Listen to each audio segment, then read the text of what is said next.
Salut, ici Patrick chez afriprise.com. Cette vidéo est un exercice pratique au sujet de l'optimisation de pages web en utilisant l'une des meilleures extensions WordPress d'optimisation de pages web. Donc, il s'agit de l'extension Yoast SEO. Donc, cette extension-ci, Yoast SEO par Team Yoast, donc par l'équipe Yoast. Si donc vous utilisez pour votre site web le système de gestion de contenu WordPress, vous pourrez installer cette extension et l'utiliser pour l'optimisation de vos pages web. Nous n'allons pas aujourd'hui parler de son installation et de sa configuration, mais plutôt de son utilisation, comment l'exploiter pour optimiser les pages web. Alors, une fois installé sur votre plateforme, WordPress créera en dessous de chacune de vos pages web une section consacrée à Yoast, une section dans laquelle nous allons exploiter certains éléments pour donc manipuler certaines parties de notre texte et donc en vue d'optimiser la page web. Nous optimisons les pages web pour qu'elles soient indexées par les moteurs de recherche et que éventuellement elles soient référencées. Mieux votre page est référencée, mieux les personnes découvrent votre page et plus vous avez des visiteurs sur votre site web. Alors, donc, nous allons voir dans cet article comment cela se présente. Donc, ceci est l'article que nous allons optimiser ensemble. Voici son titre et à partir d'ici, nous avons le contenu de la page. Voilà, tout ce que nous avons en bleu ici est le contenu de la page. Et vous pouvez voir qu'en dessous du contenu de la page, nous avons le nombre de mots, 330 mots donc pour ce contenu. Et puis, juste en dessous, vous avez une section dénommé Yoast SEO. Bon, j'ai Yoast SEO Premium, mais la version gratuite de Yoast fournit autant d'informations, autant de fonctionnalités que la version Premium, et donc vous pouvez faire le même travail que je fais avec la version Premium. Donc, nous sommes dans cette section et la première chose que nous allons faire est de comprendre la section. Yoast nous présente trois fonctionnalités dans cette section. La première est donc l'optimisation du contenu, donc représentée par cette icône. La deuxième est consacrée aux partages sociaux et la troisième aux paramètres avancés. Alors, au sujet donc de l'optimisation de contenu, cette fonctionnalité est divisée en deux parties. La première partie est consacrée à la lisibilité. En anglais, ici, c'est readability. Donc, et puis, la deuxième partie est consacrée à l'optimisation autour du mot-clé. Alors, l'optimisation autour du mot-clé lui-même ou elle-même est divisée en trois sections. La première section est donc l'aperçu de l'extrait. Alors, l'aperçu de l'extrait ici est simplement comment les moteurs de recherche présentent les pages web. Okay? Donc, vous avez le titre de la page, l'URL et la description de la page, que en termes techniques, on nomme métadescription. Donc, généralement, les moteurs de recherche tels que Google prendront le titre de la page tel que vous l'avez conçu au départ, l'URL telle qu'elle a été également conçue au départ. Et pour ce qui concerne donc la métadescription, ils prendront un texte aléatoire si vous n'avez personnalisé rien de ces trois éléments. Donc, pour éviter des difficultés de reconnaissance de votre page web, Yoast nous donne la possibilité donc de personnaliser ces trois informations. Ces trois informations sont capitales parce que c'est le premier contact que l'internaute a avec votre page web lorsqu'il fait des recherches sur Google ou sur Bing et bien sûr sur les autres moteurs de recherche. Donc, il est important que ces informations soient pertinentes, que ces informations soient optimisées. Okay?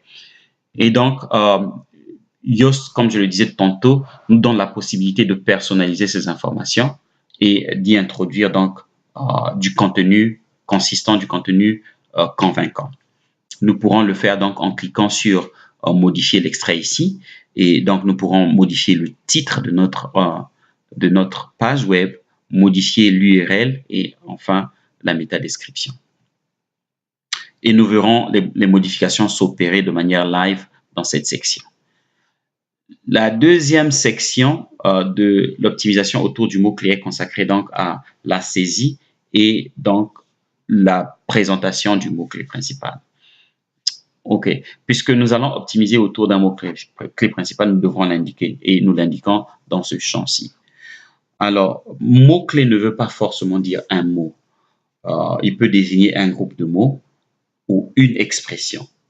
Okay? Donc, ce n'est pas parce qu'on parle de mots-clés qu'on doit forcément penser à un seul mot. Non, une expression peut désigner mot-clé principal et de même qu'un groupe de mots peut également le désigner.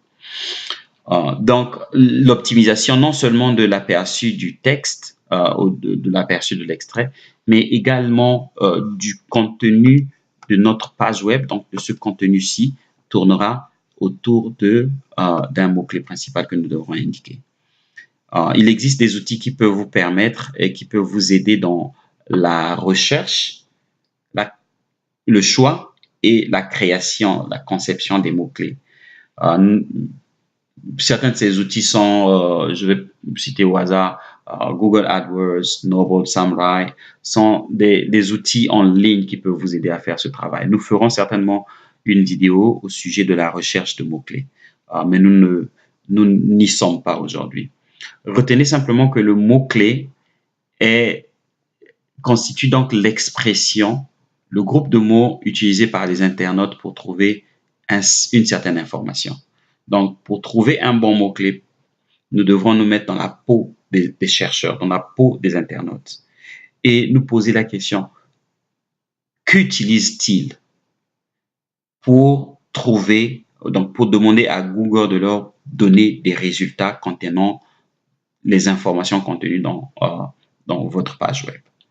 Et une fois que nous sommes à mesure de faire cet exercice et donc de trouver des expressions utilisées par la plupart des internautes, donc nous serons à mesure donc de créer des mots-clés principaux. Et une fois que nous avons choisi le meilleur mot-clé principal, nous pourrons donc le saisir ici et donc indiquer à WordPress et donc au moteur de recherche que ceci est le mot-clé principal sur lequel vous vous basez. Okay? Mais il existe des outils en ligne qui vous aident vraiment à le faire. La troisième section est consacrée donc à l'analyse Yoast qui nous présente ici plusieurs indicateurs. Nous avons les indicateurs verts qui montrent qu'il y avait un problème et ce problème a été réglé. Les indicateurs orange indiquent qu'il existe un problème, vous devriez faire attention à ce problème. Et les rouges indiquent que le problème est grave, nous devons impérativement régler ce problème. Donc voilà donc sur comment et nous nous baserons sur ces indicateurs pour régler les problèmes contenus dans notre page web afin donc de l'optimiser. Voilà pour ce qui est donc de l'optimisation autour du mot-clé principal.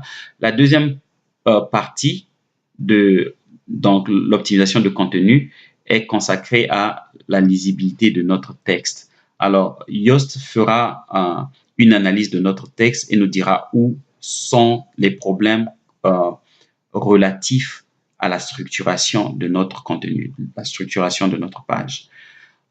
Il a été prouvé plusieurs fois que les phrases trop longues ne marchent pas et les moteurs de recherche ne les aiment pas, que les paragraphes trop longs également ne sont pas aimés et que les textes sans sous-titres ne sont pas vraiment appréciés, que les phrases ou les textes ne contenant pas les mots de liaison ne sont pas non plus appréciés.